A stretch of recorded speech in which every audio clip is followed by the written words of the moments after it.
Hello everyone, my name is Patrian Devrizal Adi Pratama. My NPM is 2241145. I'm from class MNG 22C, Technocrat University. Hey, I'm okay. I'm fine. Kincana, Kincana, teng neng neng neng neng. Ku menahan rasa sakit, rasa sakit. Few moments later. Bombastic side eye, criminal offensive side eye.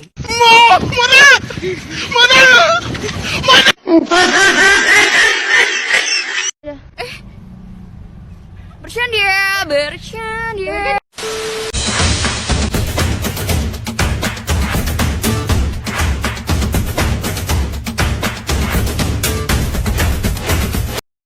A few moments later. Welcome to the Baseface Network.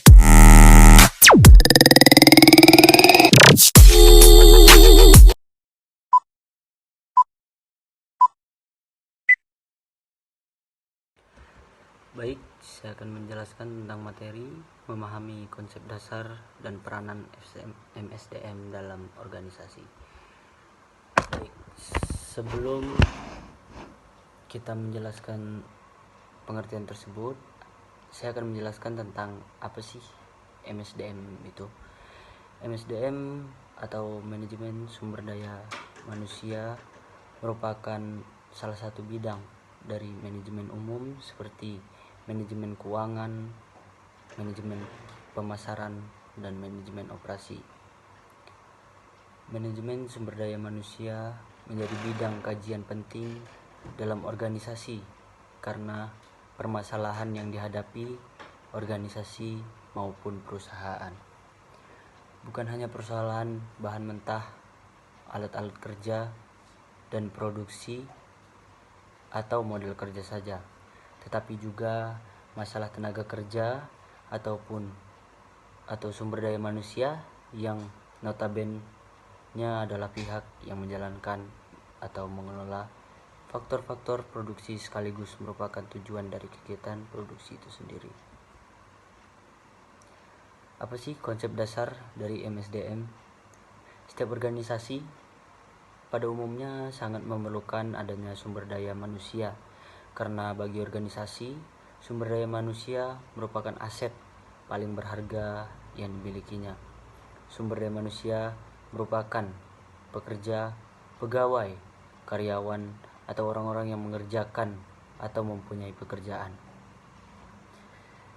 Jadi manusia merupakan sumber daya yang paling penting dalam usaha suatu organisasi untuk mencapai keberhasilan sumber daya manusia, menunjang organisasi dengan bakat, karya, dorongan ataupun inovasi, motivasi, dan kreativitas. Meskipun aspek teknologi dan aspek-aspek lainnya telah sempurna dalam organisasi tersebut, tapi sulit mencapai tujuan-tujuan yang telah ditetapkan sebelumnya. Unsur manusia tetap sangat penting dibutuhkan. Suatu lembaga pasti akan menghadapi berbagai permasalahan sumber daya manusia yang kompleks. Maka dari itu, diperlukan adanya pengelolaan mengenai manajemen sumber daya manusia. Dalam implementasinya, manajemen sumber daya manusia melakukan kegiatan yang dapat mendukung tercapainya tujuan dari suatu lembaga ataupun instansi. Baik, peran dari MSDM tentu saja sumber daya manusia merupakan sumber keunggulan yang daya saingnya mampu menghadapi berbagai tantangan dibandingkan dengan keunggulan daya saing sumber daya lain. Sumber daya lain tersebut misalnya teknologi, produk, dan proses produk. Dengan perjalanannya waktu, daya saing sumber daya lain itu akan menjadi produk tradisional dan konvensional. Sumber daya manusia atau SDM tetap dapat bertahan karena memiliki kompetensi manajerial, kemampuan untuk merumuskan visi dan strategi perusahaan, kemampuan untuk memperoleh dan menggerakkan sumber daya yang lain dalam rangka mewujudkan visi dan menerapkan strategi perusahaan. Menurut Sujipto tahun 1996, ada 3 prinsip pengelolaan sumber daya manusia yang efektif dan efisien. Baik, adapun itu yaitu yang pertama, bidang perencanaan sumber daya manusia, yaitu meliputi kegiatan perencanaan, kualitas dan kuantitas sumber daya manusia atau human resource planning, serta kegiatan perencanaan pekerjaan bagi SDM atau job design. Pada kegiatan bidang perencanaan kualitas dan kuantitas, SDM mengandung ketidakpastian karena sifatnya dinamis dalam lingkungan perusahaan akibat pengaruh perkembangan teknologi. Yang kedua, bidang penempatan sumber daya manusia, yaitu bidang yang melaksanakan rekrutmen, seleksi, dan penempatan sumber daya manusia.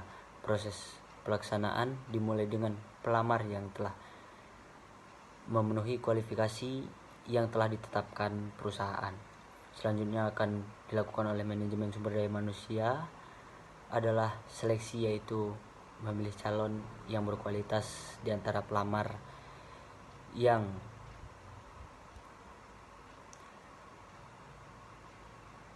telah memenuhi kualifikasi yang disyaratkan oleh pekerjaan dan posisi masing-masing dari perusahaan. Pengembangan sumber manusia.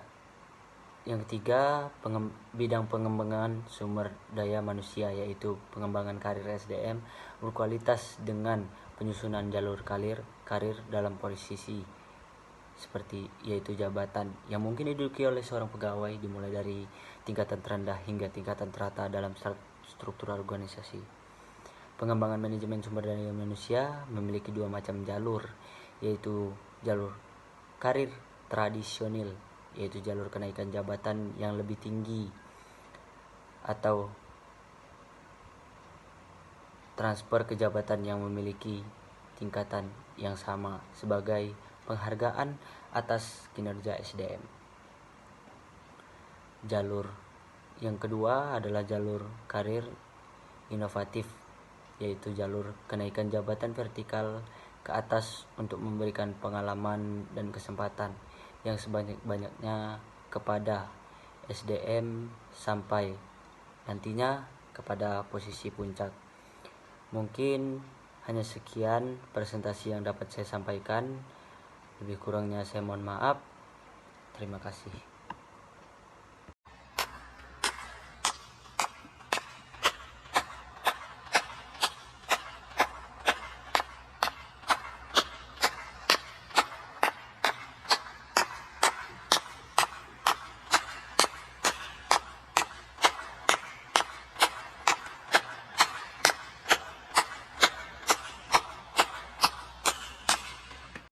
Oh my God!